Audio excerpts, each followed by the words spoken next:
Sanibonani South Africa. Uyazi yasiphoxa president yakithi eSouth Africa.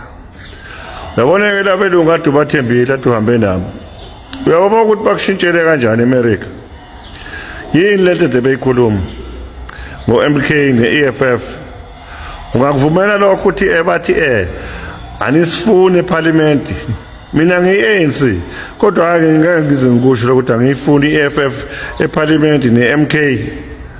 Ngakutshela kudala ngathi abelungu abakufuni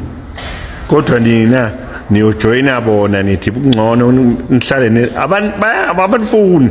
bakutshengisile izolo ukuthi abakufuni yes nabo Rupert la ungcono ngisho Rupert ukakhuluma kangconywana napho ani else bathola imali ngenxa yokudlala igolf ngoba babelifundela eSouth Africa batheni bathi bahlala emaplazini kodwa banamafence abaphezulu basabani ubugebengu rubbish water uTrump akunika ngisho nesikhathi ukuthatha njengathi awulutho wakutshengisa izithombe izinto ezingekho ngawuvese wasukuma same time umtshela utlalela la ngizele ngazonke lezi zinto ngizokhuluma ngetrade wena na ufuna ukukhuluma ngalokhu kungcono mina ngihambe mhlawumbe ufuna uthi nenkampani eziwu6 wozoyithatha lezi kampani zakho na uvale neembassy yethu lapha eAmerica ungene endizeni ubuye nabantu bakithi lapha eAmerica ubuye nabo sibone ukuthi athezowalanda yini lamafema akha u600 abuyele eAmerica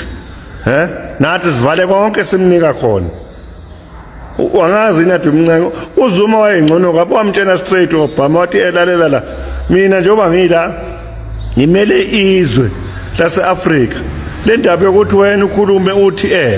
iSouth Africa what angeke mina ngiyimele lento watshena uObama uZuma etshena uObama mhlamba umkhumbula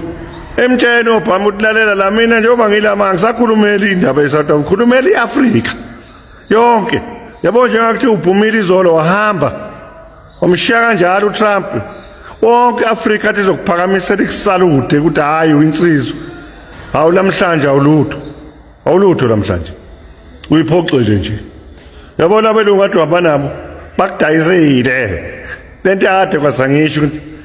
lento eniyenzayo nibulala iANC kusho ukuthi nina inhloso yenu ukubulala nje iANC ngoba nahamba nayo sign angazi yini nani sign no DA no Freedom Front ungayosayina nabantu abasibulalayo usayine nabo ukuthi ufuna ukuphatha iSouth Africa bazwela ukuthi batheni ngathi bathini manje lapha uke wakunika nechance ukuthi ukhulume wazoyiphoxa mfowethu hayi wazoyiphoxa iANC.